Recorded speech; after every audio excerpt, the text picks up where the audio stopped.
So when fittings to a box gutter, probably the most important thing is getting the width of the material right.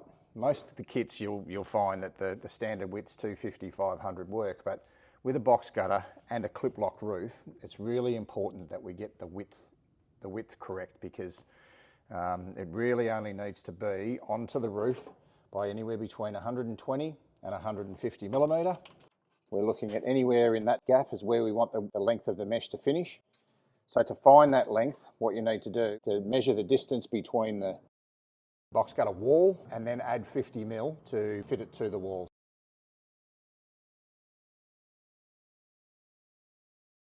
Roof and the box gutter measures 180 mil. So if we go and add another 50 mil for it to go up the wall, like so, that's where we want it to finish. That total now finishes at 230, so anywhere between 100 and 150 mil beyond there is fine. So what we're going to do is we're going to run with our standard width mesh on this one at 333 millimetres wide, which will give us at least 100 millimetres onto the roof.